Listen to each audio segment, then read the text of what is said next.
Why do good people file for bankruptcy? I'm Adrienne Hines. I'm the ladylike lawyer. I'm a practicing lawyer in Northwest Ohio, and I spend a lot of time on social media trying to educate people about debt and taking shame and embarrassment away from that discussion so that we can all pick the right choices for us without worrying about what everybody else thinks. Why do good people file for bankruptcy?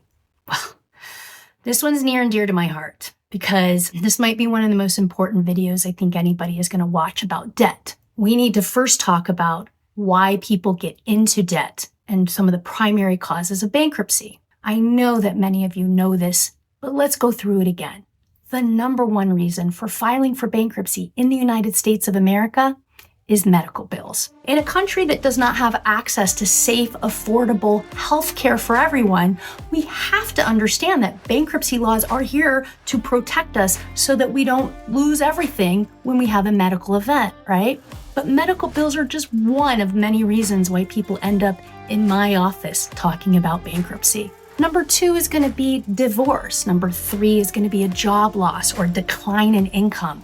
Number 4 is going to be the death of a spouse, right? Number 5 is going to be a failed business. Number 6 can be scams or financial abuse. Number 7 is really overspending, but overspending usually occurs in combination with one of those other 6 things. So when we think of somebody as being a bad person because they've incurred debt, it's really not fair. It's not fair for you to do that to yourself. It's not fair for us to do it to anybody else, because the reason that people end up in debt usually fundamentally come from something pretty significant. Think about it.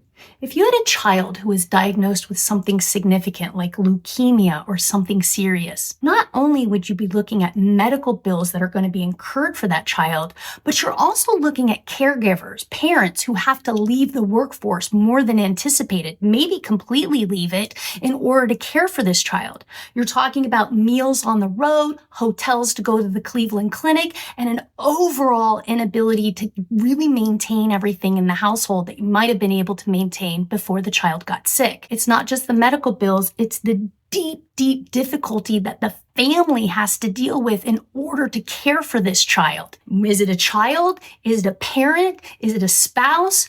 These are the types of things that bring people into situations where they need to start talking to a bankruptcy lawyer. Business? Did you start a business?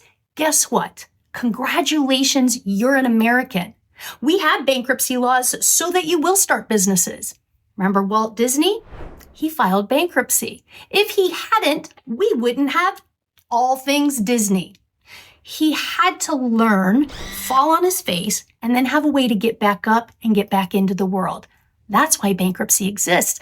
That's why a failing business isn't a bad thing. You're learning. You're moving towards something successful. And if we didn't give you a way to get to that successful place, then nobody would be capitalists in America. I've been practicing bankruptcy law for almost 30 years.